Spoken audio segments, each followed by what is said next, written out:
Yang pertama adalah kita tahu bahwa dari 3 provinsi ini ada 52 kabupaten kota yang terdampak, 18 ada di Aceh, 18 di Sumatera Utara, dan 16 ada di Sumatera Barat. Tapi berkat kecepatan dan juga kerja keras dari semua pihak, baik pusat maupun daerah dan masyarakat dan semua pihak yang terlibat, sampai saat ini kita melihat bahwa yang sudah banyak terjadi pemulihan di Aceh dari 18 kita mencatat yang sudah mulai agak pulih baik, artinya ekonominya jalan, pemerintahnya berjalan. Itu indikator yang paling penting. Itu adalah sebagaimana di slide dari 18 itu ada 20 kurangi 7, jadi ada 11. Tapi ada 7 yang masih perlu kita konsen. Nomor 1 Aceh Tamiang, kemudian Aceh Tengah, Aceh Timur, Gayo Lues, Bener Meriah, dan Pidijaya. Tadi Pidijaya tidak masukkan kuning, tapi karena kemarin kena lagi beberapa hari lalu, ya kita harus masukin kuning lagi. Kemudian tanpa mohon maaf menafikan daerah yang lain, karena yang daerah lain itu ada pengungsi, ya, tapi relatif recover karena pemerintahnya jalan, ekonominya jalan. Yang paling berat adalah Tamiang, karena Tamiang pemerintahnya belum berjalan efektif, dan kemudian ekonomi juga belum berjalan maksimal. Kemudian untuk di daerah Sumatera Utara, sekalian saja di sini, Sumatera Utara itu cepat sekali recover dari 18. Sekarang kami mencatat tinggal 5 yang harus kita kerjakan, dan itu pun tidak separah seperti di Aceh, yaitu Tapanuli Tengah, Tapanuli Utara, Tapanuli Selatan, Mandailing Natal, dan Kota Sibolga. Kemudian yang di Sumatera Barat 16 yang terdampak, yang perlu perhatian ada 3, yaitu Agam, Padang Pariaman, dan Tanah Datar, 3. Nah, kalau kita melihat dari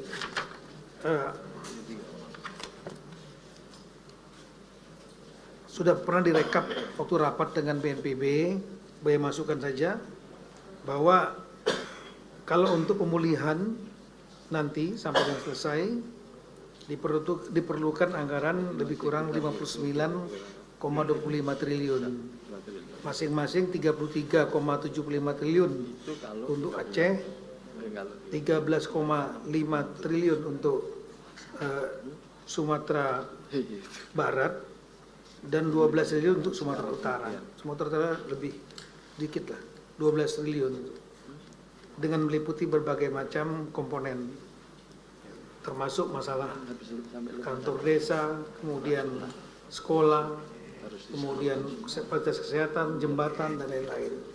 Yang itu mungkin dikeroyok oleh seluruh KL. Kemudian kami laporkan juga bahwa khusus untuk masalah jembatan dan lain-lain tadi sudah disampaikan, sudah banyak sekali kemajuan, tinggal beberapa daerah-daerah nasionalnya sudah, tapi yang menuju kabupaten, ke daerah-daerah terpencil, ke desa-desa, itu sekarang menjadi perhatian kita. Alhamdulillah nasional sudah, Medan sudah terkonek dengan Banda Aceh, dan itu sangat berarti sekali untuk logistik dibanding pada waktu yang lalu. Kemudian sekarang untuk masalah percepatan yang perlu kita lakukan adalah pembersihan, nomor 1 sekali, terutama di Tamiang, Aceh Utara, Aceh Timur. Pembersihan ini harus betul-betul dimobilisasi. Kemudian yang TNI sudah nambah pasukan, Polri juga nambah pasukan, dan kemudian sambil menghidupkan kembali pemerintahan, terutama Tamiang. Tamiang ada Pak Bupati, tapi saya tahu Pak Bupati juga memerintah Kadis juga, semua terdampak, anak buahnya juga terdampak, kesulitan. Kemudian yang di ekonomi kami lihat yang lain sudah hidup, tapi toko-toko, kemudian SPBU yang masih, dan lampu listrik yang belum terlalu normal, itu ada Direktur PNL di sini, itu adalah Tamiang. Jadi Tamiang ini memang harus betul-betul diserang, dikeroyok rame-rame, supaya secepat mungkin bangkit. Apalagi Bapak Presiden akan hadir tanggal 1 ke sana. Nah kemudian untuk masalah skema yang sudah disepakati dalam beberapa kali rapat, untuk kerusakan rumah itu dibagi dua, misalnya dibagi 3, berat, sedang, ringan. Nah untuk ringan dan sedang ini, ringan ini indeksnya adalah 15 juta. Kemudian yang untuk sedang 30 juta, dan untuk yang rumah berat indeksnya itulah 60 juta. Berat ini termasuk yang hilang. Kemudian kita sudah melakukan pendataan, meskipun saya tahu bahwa Aceh juga mengajukan untuk indeksnya disamakan atau paling nggak mendekati indeks yang ada di dalam kanun Aceh yang lebih tinggi. Kemudian yang sekarang lah persoalannya adalah pendataan. Pendataan ada yang melakukan dari BNPB, dari Pemda, kemudian juga dari BPS yang kita minta. Kunci ini paling penting sekali, karena kalau kita bisa mendapatkan data yang sudah direkonsiliasi, ini yang perlu mungkin siapa yang melakukan ini. Saran kami yang melakukan ini adalah BNPB, karena BNPB yang akan bayarkan. BNPB menjadi leading untuk data ini, mengambil data dari Pemda sudah ada, kemudian data dari BPS. Setelah itu divalidasi cepat oleh Polri, kejaksaan dan BPKP perwakilan. Kami dalam melakukan rapat hampir 3 kali dengan Zoom. Mereka siap semua untuk mendukung. Nah kalau ini cepat, dapat data by name by address, tidak harus sampai lengkap, karena biarkan bergelombang. Karena ada yang masih di daerah-daerah yang nggak tersentuh, nanti akan nambah lagi. Secepatnya saja dapat diverifikasi. Nah yang untuk ringan dan sedang ini segera diberikan uang, dibayarkan oleh BNPB, supaya mereka bisa kembali ke rumah masing-masing.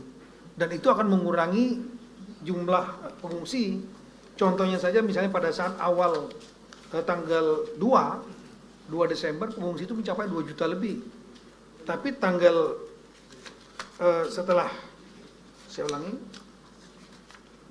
setelah 20 hari berkurang 300.000, hampir 400.000. Artinya lebih kurang 1,6 juta udah kembali ke tempat masing-masing, beres-beres sendiri, tanpa biaya mungkin. Nah ini kalau seandainya ini dari 2,1 juta menjadi 399 dalam waktu 20 hari. Nah kalau seandainya ulangi 27 hari, kalau seandainya yang 399 ini ada yang rusak ringan, rusak sedang, rusak berat. Yang ringan dan sedang ini, kalau kita bisa secepatnya punya data dari BNPB, rekonsiliasi, dan setelah itu diberikan biaya, mereka sambil bersih-bersih, dilakukan terus, mereka akan pulang. Itu bisa mengurangi lebih dari 60% pengungsi. Sehingga ini akan selesai. Nah tinggal yang rusak berat. Yang rusak berat ini, skemanya adalah mereka disiapkan huntara, hunian sementara, atau biaya mereka untuk sewa. Misalnya tinggal di rumah keluarga, tidak harus di huntara. Di rumah keluarga dia harus beli nyaman mungkin. Itu anggaran dari Kementerian Sosial. Dan kemudian termasuk tadi yang ringan dan sedang tadi, itu juga kalau seandainya mereka ada kerusakan misalnya jadi uangnya dari BNPB 15 juta 30 jutanya, tapi dibantu mereka untuk makan uang lauk pauk istilahnya 15.000 per orang per hari. Kemudian untuk kalau kerusakan tidak punya mebeler, tempat tidur, itu dibantu 3 juta. Dan kemudian untuk membantu pemberdayaan ekonomi mereka yang terdampak, rumahnya memang sedang tapi sawahnya rusak. Nah itu dibantu 5 juta sambil nunggu program dari Kementerian Pertanian. Kemudian yang untuk rusak berat ini tadi satu, mereka disiapkan huntara. Huntara ini disiapkan oleh BNPB bersama dengan Danantara. Danantara sendiri diberikan tugas kalau tidak salah hampir 15.000 Bapak Presiden Untara.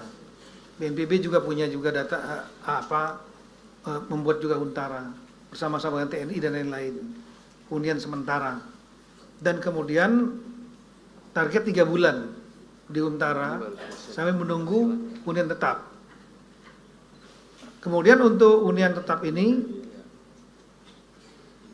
ada 3 skema.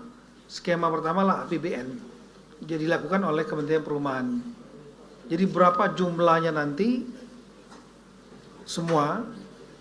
Nah, diantaranya yang kedua lah, Danantara diberikan tugas membangun hunian tetap 15.000 hunian tetap. Sudah rapat dengan Pak Rosan dengan Pak Doni. Gitu. 15.000. Kemudian yang dari gotong royong, diantaranya yang sudah ada adalah Buddha Suci. Yayasan Buddha Suci itu 2.603. 1.000 di Aceh, 1.000 di Tapani Tengah, dan 600 ada di Sumatera Barat. Kami kemudian sudah groundbreaking minggu lalu di 4 tempat, yaitu Tapani Tengah, Tapani Selatan, Sibolga, dan di Tapani Utara. Jumlahnya 1.000 di sana. Nah, kemudian rencana ke depan ini adalah di Aceh Tamiang sudah siap dengan Aceh Utara, masing-masing 500. Ini yang dari gotong royong. Tapi yang dari Danantara juga sudah siap beberapa tempat 15.000 untuk groundbreaking minggu depan. Kami ulangi minggu ini. Dan kemudian tadi sisanya itu disapu oleh Kementerian Perumahan melalui anggaran APBN. Nah, ini kira-kira untuk masalah konsep mengenai masalah rumah, penanganan masalah rumah.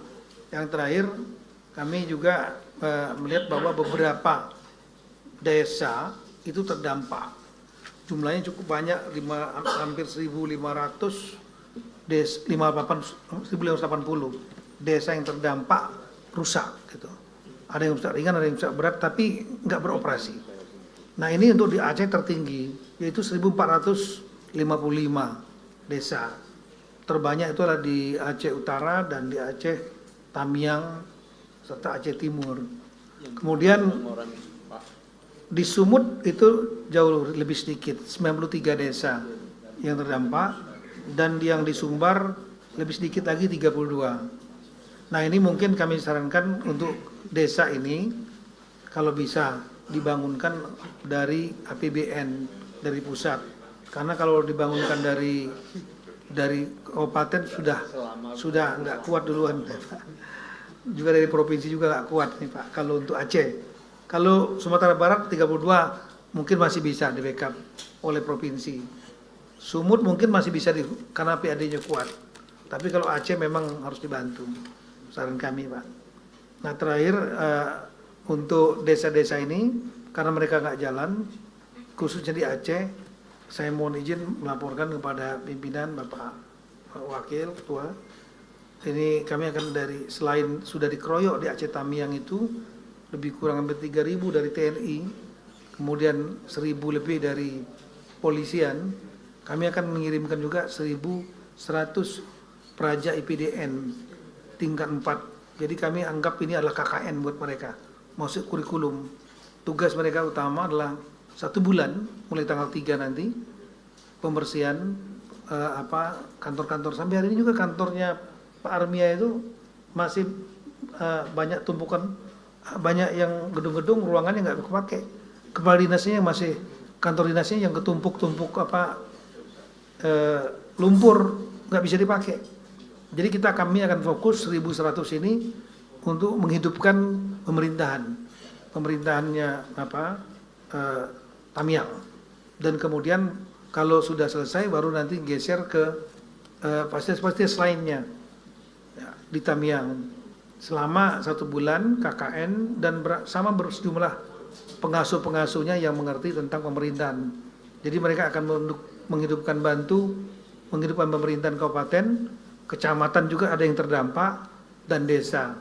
Nah kalau memang sudah selesai, kita akan geser ke daerah lain yang cukup berat, yaitu di Aceh Utara. Untuk itu kami mohon dengan segala hormat dukungan dari pimpinan dan Bapak Menteri Keuangan. Kami menggunakan anggaran dari Kemendagri, yaitu yang ada di PDN, ada anggarannya. Cuma ada satu yang dibintangin, mohon dibuka. Enggak banyak, hanya 20 miliar. Tapi 1 bulan sangat berarti.